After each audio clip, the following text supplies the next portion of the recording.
बहुत वर्षों पहले मेरा ध्यान इस पद पर गया, गलातियों 2 और उसका 18 लिखा है, क्योंकि जो कुछ मैंने गिरा दिया यदि उसी को फिर बनाता हूं तो अपने आप को अपराधी ठहराता हूं। What I have destroyed if I try to rebuild I make myself a transgressor. सोचिए कितनी गंभीर बात है। जो हमने एक समय गिरा दिया अब उसी को हम फिर बनाने लगे।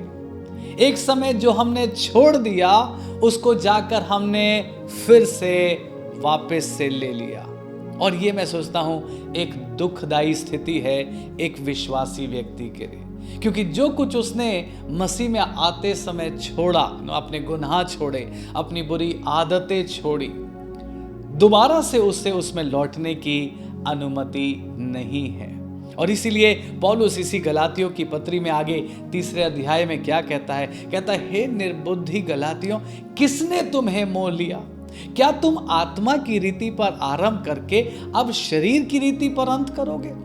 तो सोचिए प्रियो, कहीं मेरे और आपके जीवन में कोई 1-2 बातें ऐसी तो नहीं है जिन्हें हमने एक समय मसीह के लिए छोड़ा था, हमने कुर्बान किया था, लेकिन बाद में कुछ समय बीतने के बाद हम फिर से उन पुराने गुनाहों में लौट गए, हम फिर से उन पुरानी आदतों में लौट गए।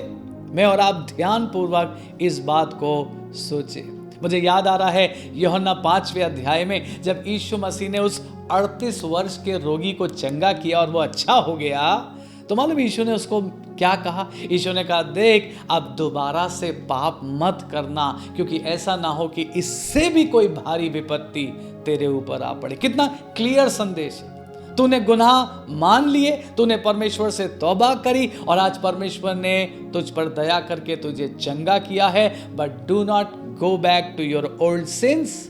अपने पुराने गुनाहों में मत लौटना, क्योंकि जो कुछ मैंने गिरा दिया है यदि मैं उसको फिर से बनाने लगता हूं तो मैं अपने आपको अपराधी ठहराता हूं। परमेश्वर मेरी और आपकी मदद करे कि जो चीज़ें हमने कुर्बान कर दी, जो चीज़ें हमने सैक्रिफाइस कर दी, कमिट कर दिया, प्रभु अब हम ये गुनाह नहीं करेंगे, अब हम इस आदत में नहीं लौटेंगे। पवित्र आत्मा में हमें ताकत मिले, हम सचमुच अपने कमिटमेंट्स में बने रहें ताकि परमेश्वर की बरकत पाएं, किसी तरीके से दंड ना पाएं और मसीह में और ज़्यादा निखरते जाएं, मसीह में और ज़्यादा बढ़ते जाएं और उसके लिए इस्तेमाल हो सकें। सो प्रभु आपको आशीष दे। इस वचन को याद रखिएगा, इस वचन के अनुसार एक अच्छी कुश्ती लड़िए, विश्वास में मजबूत रहिए और प्रभु की इच्छा अपने जीवन से पूरी कीजिए।